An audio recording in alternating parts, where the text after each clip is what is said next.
Salve, salve galera, muito boa tarde a todos! Terça-feira, dia 8 de abril de 2025, no Esporte Cultura de hoje, o futebol paraense seguindo os clubes da Série A e explorando o mercado sul-americano. O brasileiro vai para a Europa, Estados Unidos, Argentina vem para cá. Remo e Paysandu em preparação para competições diferentes nesta semana. E nós vamos conferir também a abertura de mais uma edição do Campeonato Paraense de Karatê.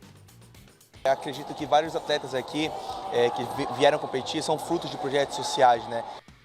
Isso e muito mais agora no Esporte Cultura.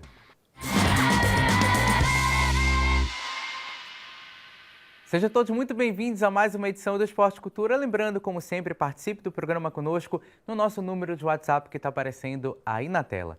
Hoje, a escalação do Esporte Cultura com Ivo Amaral. Boa tarde, Ivo. Boa tarde, Matheus. Boa tarde, Valmir. E aquele abraço para a turma de casa. E Valmir Rodrigues. Boa tarde, Valmir. Boa tarde. Prazer, como sempre, estar com vocês aqui. Sejam bem-vindos à casa de vocês. A gente começa o programa de hoje falando sobre uma tendência no futebol brasileiro, o mercado de jogadores sul-americanos. E o futebol paraense se rendeu à movimentação dos clubes do futebol nacional. Bora conferir na reportagem. Quantos idiomas uma única nação consegue falar? No caso do paraense, a origem da língua portuguesa é uma mistura de influências europeias, indígenas e africanas. E o futebol paraense? Possui um idioma exclusivo? As equipes do estado estão cada vez mais internacionais. No Paysandu, pela primeira vez na história do clube, o elenco fechou a primeira janela de transferências da temporada com 8 jogadores estrangeiros. E o projeto do clube para o ano de 2025 tem sido um atrativo para quem chega de fora. A gente tem encontrado dificuldades, assim como todos os outros clubes encontram, e aí cabe a nossa competência de apresentar um clube que tem muitas vantagens competitivas. É isso que eu, juntamente com toda a nossa equipe, temos feito, apresentado o clube a esses atletas estrangeiros, e nos nacionais a gente mostrar todo o projeto que nós estamos desenvolvendo para o Paysandu para a próxima temporada. O uruguaio Quintana, os argentinos Borassi e Joaquim Novillo e os paraguaios Jorge Benítez, Pedro Del Valle e Ramon Martínez, o chileno Matias Cavalieri e o equatoriano Joseph Espinosa compõem a lista dos gringos no time bicolor. Alguns, inclusive, são destaques no elenco e atuam como peças fundamentais nas estratégias desenhadas pela comissão técnica. Como exemplo de Benjamin Borassi, Pedro Del Valle no ataque e Quintana na zaga. E a escolha de vir ao Paysandu para alguns vai além dos benefícios estruturais e culturais da nossa região, mas sim da história que o clube representa na América Latina. Paysandu lo conozco en el 2002-2003, que le gana a Boca en la Bombonera por Copa Libertadores. Ahí fue la primera vez que escuché de Paysandu. Y después lo que sé, lo que se sabe es que es el club más grande acá del Amazonas, 2 veces campeón del Brasileirao, 4 Copas Verdes, es el máximo ganador de la zona, así que eso es lo que se conoce, es un club muy grande. No Remo, o número de estrangeiros é mais modesto, mas não menos importante. O argentino Ivan Alvarinho, que chegou com status de zagueiro, era utilizado no meio-campo desde a era Rodrigo Santana e tem chamado a atenção pela intensidade e qualidade técnica. Eu acho que é futebol, né? E é trabalho. E aí depois, historicamente, o Brasil tem uma história muito importante também, né? Pela qualidade, pela característica dos jogadores também. E, cara, hoje em dia, eu acho que o futebol, não só aqui, mundialmente também, está aberto, né? Muito aberto.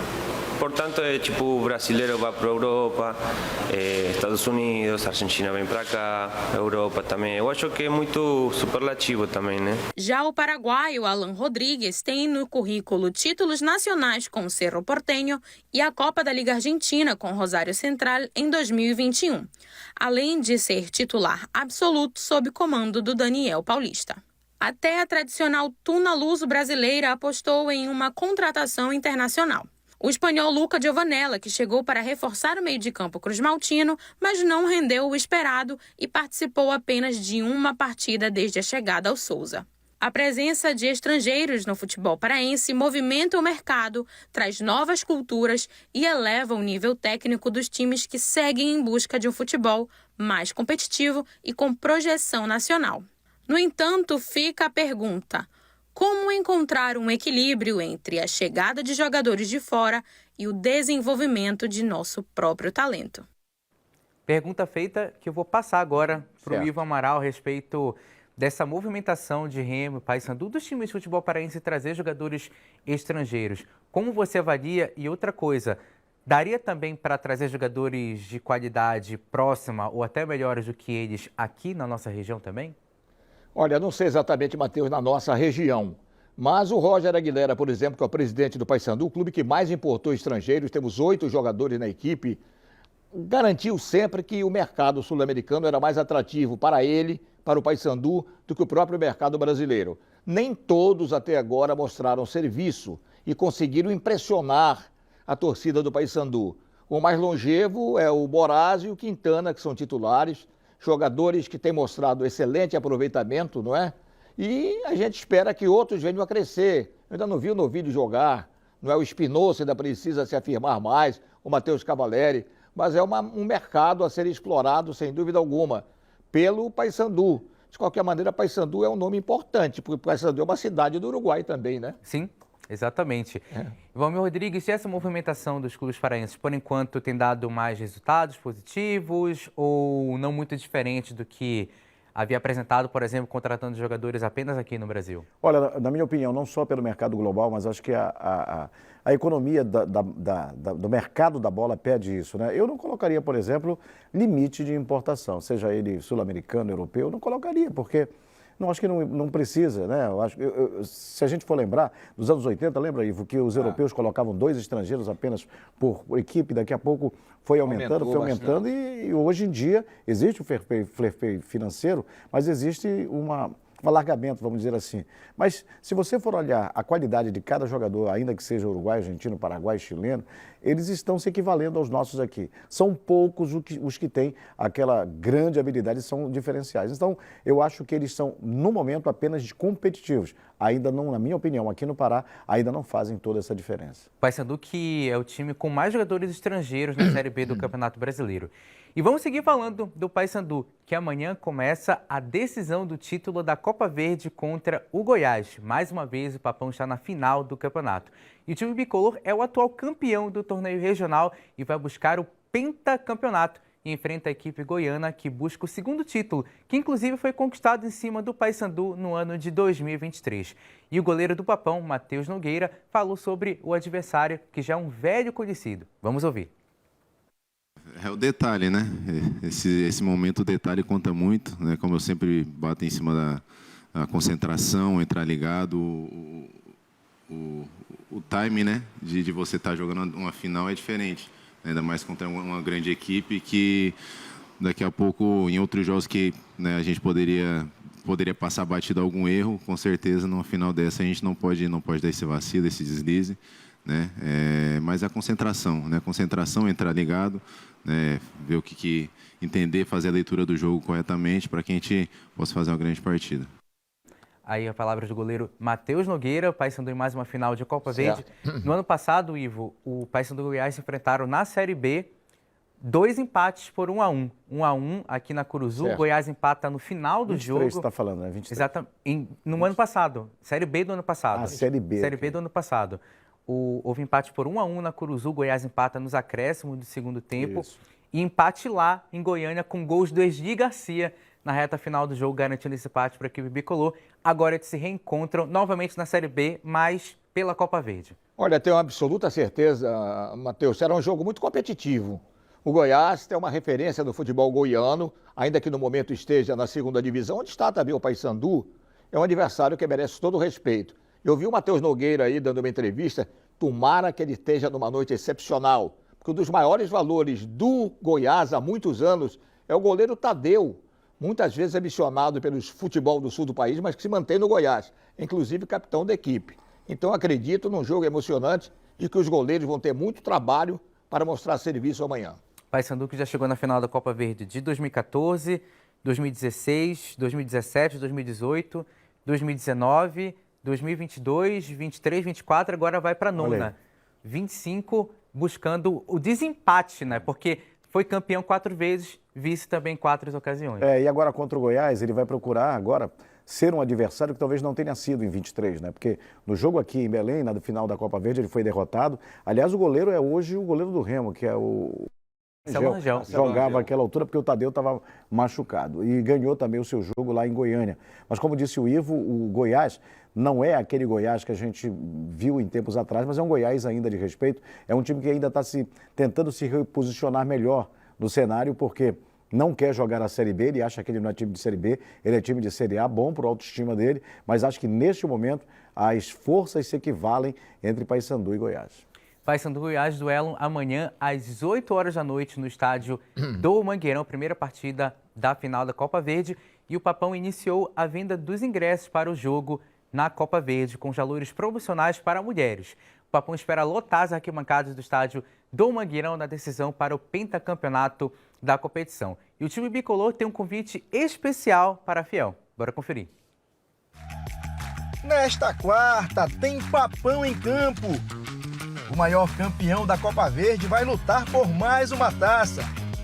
Paysandu e Goiás, às 8 horas da noite no Mangueirão. É o primeiro jogo da decisão. E para largar na frente em busca do Penta, o Papão conta com a força da sua torcida, que promete lotar o estádio e fazer mais uma grande festa. Convite feito pelo Papão para os torcedores bicolores. E a CBF divulgou uma alteração na primeira rodada da Série D do Campeonato Brasileiro. A quarta divisão deve iniciar nos dias 19 e 20 de abril. O torneio estava previsto para começar neste final de semana. A razão do adiamento foi a cobrança da entidade a federações e clubes participantes em relação a laudos técnicos dos estádios. A decisão também foi tomada levando em consideração que o calendário nacional não será afetado, tendo em vista que há espaço hábil para modificação dentro da temporada. A CBF ainda não comunicou oficialmente às federações estaduais sobre as mudanças, mas a entidade mantém contato com os dirigentes de clubes, lembrando que Tuna e Águia vão ser os representantes do Pará na Série D do Campeonato Brasileiro em 2025. Ô, Matheus, esse laudo técnico vai ser fornecido pelos próprios clubes, não vai ser conferido pela CBF, né? Sim. Então todos os estádios vão ser aprovados. Você tem alguma dúvida? Não, eu acho que eles estão aí procurando, porque, bem, há uma dívida, vamos dizer assim, de fiscalização no Brasil em função de estádios remotos. Quais são os estádios remotos? São os da Série D que pouca gente olha. Né? Vamos colocar os nossos aqui como um exemplo, mas existem outros pelo Brasil. Então, a CBF quer minimizar esses problemas de estádios ruins. Então, que eles estão contando com o Corpo de Bombeiros, com a própria federação local, para que eles possam ter estádio com melhor qualidade. Por isso, eles deram uma semana a mais para que eles possam adequar os estádios de forma mais interessante para o início da competição. Eu vejo assim como boa vontade da CBF de melhorar. Claro que a estrutura toda do estádio é mais difícil de se montar, mas já é um primeiro passo, né? Esse ano não teve atraso no começo do Campeonato Paraense, que habitualmente, você sabe, há muitos anos, tem aquela fiscalização do estádio, o estádio não é aprovado, na semana seguinte esse vai, no final todos entram. E dá um respiro também para Águia e Tuna, que vão disputar a final da Copa Grão-Pará, inclusive, no final de semana. Agora a gente fala sobre a Tuna. A equipe comandada pelo técnico Inácio Neto está pela segunda vez consecutiva na final da Copa Grão-Pará. E com a mudança nas datas de início do Campeonato Brasileiro da Série D, o treinador falou sobre a expectativa do fim da competição ser disputada ainda neste final de semana. Bora conferir. E graças a Deus a gente terceiro lugar do Campeonato Paraense, batendo a meta da Série D. Agora a gente tão perto de uma possibilidade aí de colocar a Tuna novamente na Copa do Brasil. E graças a Deus os resultados vêm acontecendo no momento certo e a gente se fortalece cada vez mais, esperando dois grandes adversários para essa grande final da Copa Grão-Pará. A gente precisa descansar um pouquinho, a federação tem que ter consciência disso.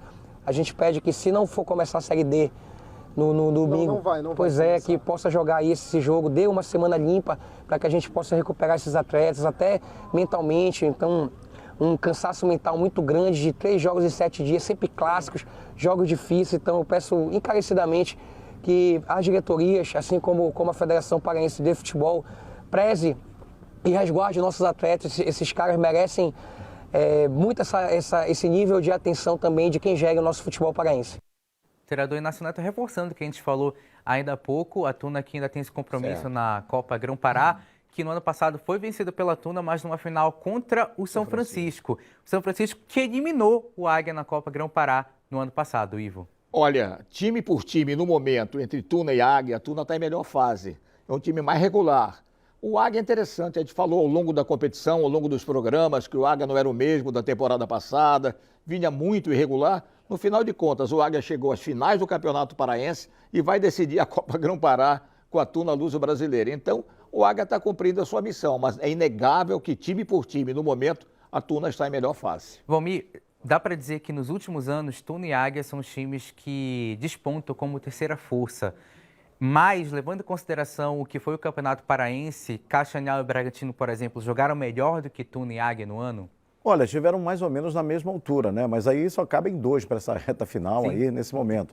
Agora, queria destacar também o que falou o treinador da Tuna, Inácio Neto. É verdade que esses jogadores e a própria comissão técnica e o elenco inteiro vem tendo um desgaste grande de decisão em cima de decisão, algumas até em pênalti, né?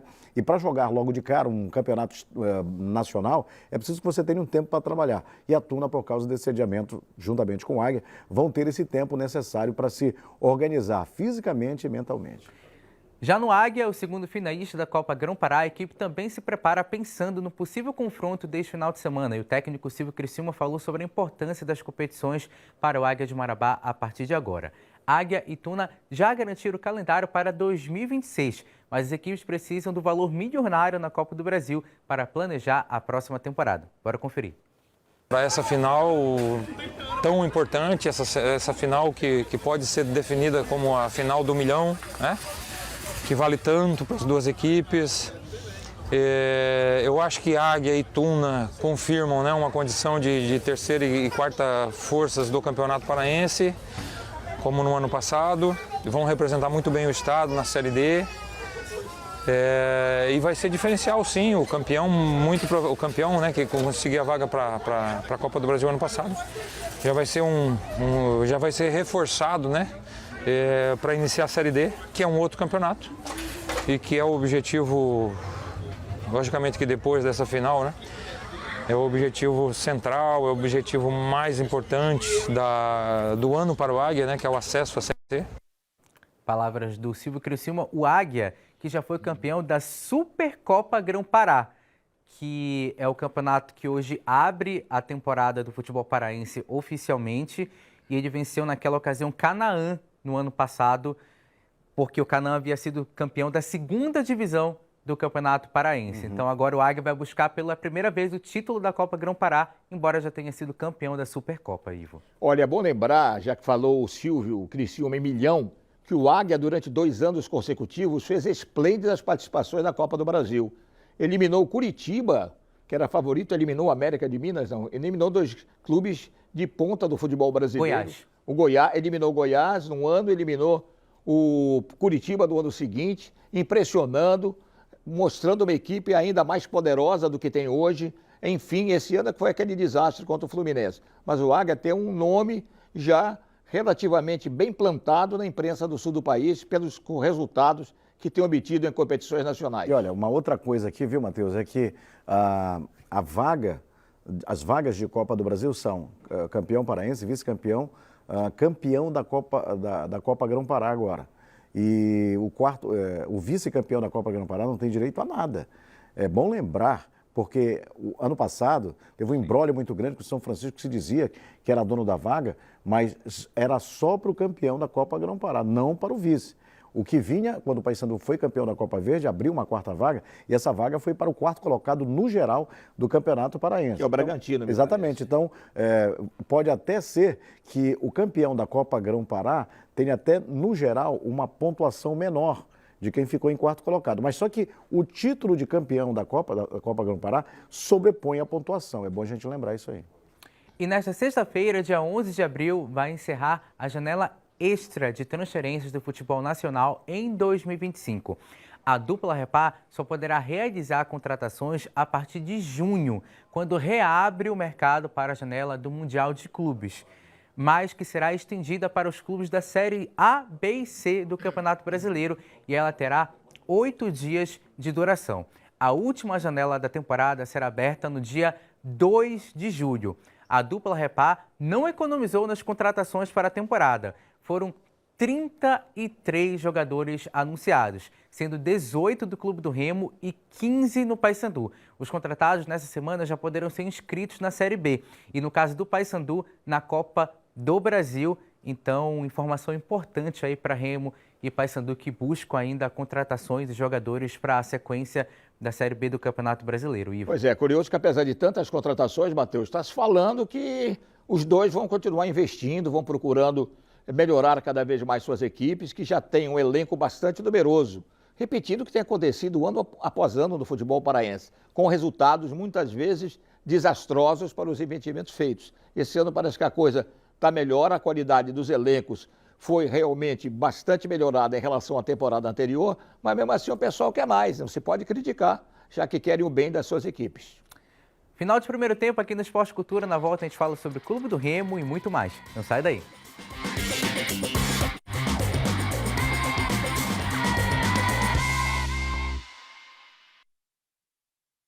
Estamos de volta com o Esporte Cultura. A gente começa o segundo bloco falando sobre o Clube do Remo, porque o goleiro Marcelo Rangel foi um dos destaques na partida contra a Ferroviária no fim de semana pela primeira rodada da Série B do Campeonato Brasileiro.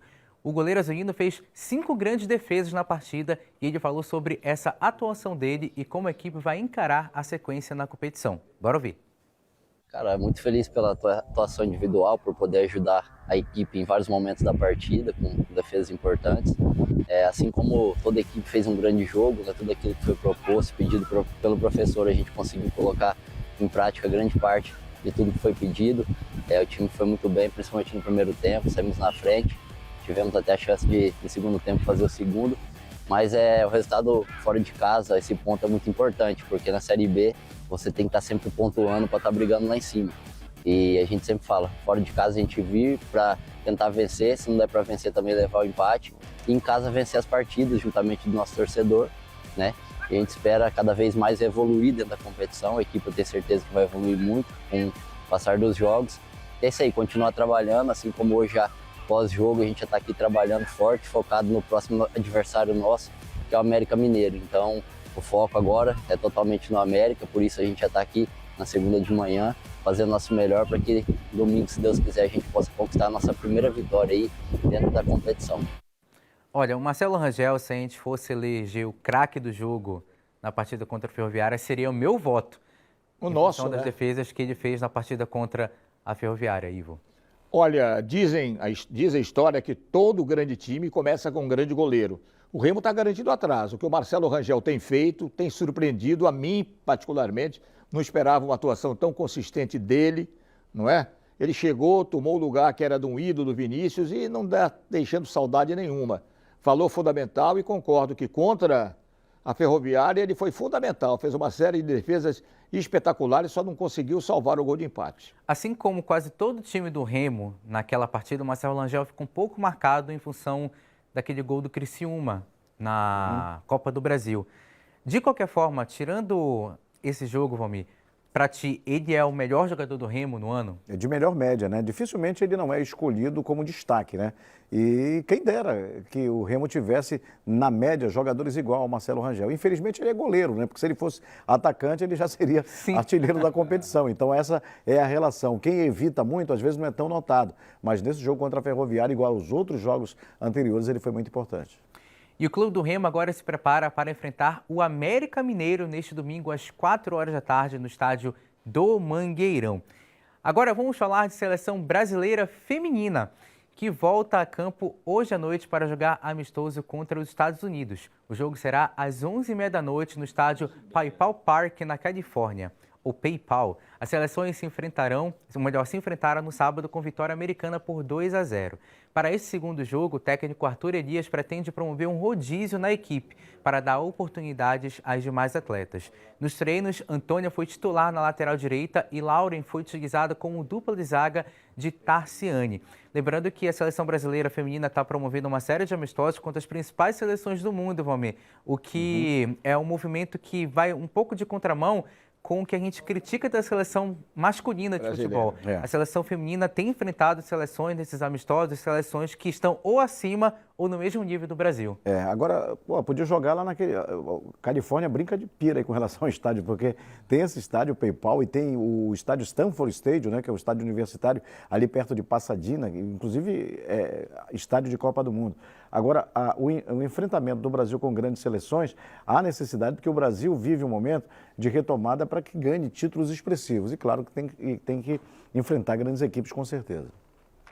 E no último fim de semana ocorreu a 38ª edição do Campeonato Paraense de Karatê. A competição reuniu mais de 300 atletas de 18 municípios do Pará, revelando talentos e garantindo inclusão social. Bora conferir na reportagem do Gilmar Prete. Concentração, algo fundamental para o karatê. Olhares atentos para não cometer nenhum erro.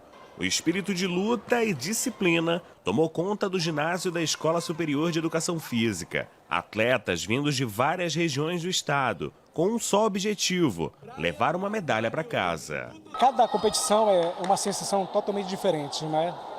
Tem muitos atletas que ficam nervosos e eu sou um deles. Embora com a minha experiência de 33 anos de karatê, cada competição é uma sensação totalmente diferente e eu estou aqui para me superar.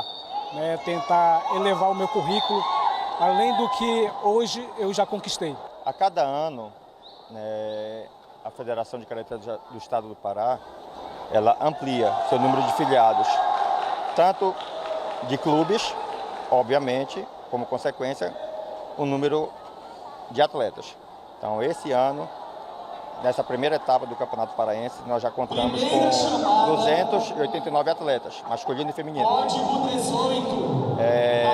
Em todas as categorias, de sub-6, criancinhas a partir de 4 anos, até Master e PCD. Com quase 300 atletas, a 38ª edição do Campeonato Paraense de Karatê reuniu 18 municípios paraenses, revelando talentos e garantindo a inclusão social. Nós já estamos fazendo esse trabalho, pela Secretaria de Esporte e Lazer, CEMEL de Marituba, com apoio, é claro, da gestão. E ano passado nós trouxemos alguns atletas para cá, conquistamos algumas medalhas de ouro, prata e bronze. Esse ano nós estamos com 10 atletas. Inclusive agora há pouco o PCD já conquistou medalha de ouro. Estamos aguardando agora também o chamado das outras categorias para que possam participar. A Beatriz participa da Associação Frutos do Karatê, da Ilha de Mosqueiro. Veio acompanhada da família, que estava na torcida nas arquibancadas. Eu morava em outra cidade, comecei karatê com 15 anos de idade. O meu primeiro campeonato foi um paraense. Trouxe resultado com uma medalha de prata e uma medalha de ouro. Foi uma experiência muito boa para mim como iniciante. E meus outros campeonatos, e aí foi uma felicidade para mim, para minha família. Na minha categoria, eu trouxe catar medalha de ouro em catar e bronze em comitê, e meus outros amigos também trouxeram um bom resultado. Aliás, a torcida era grande pelos atletas.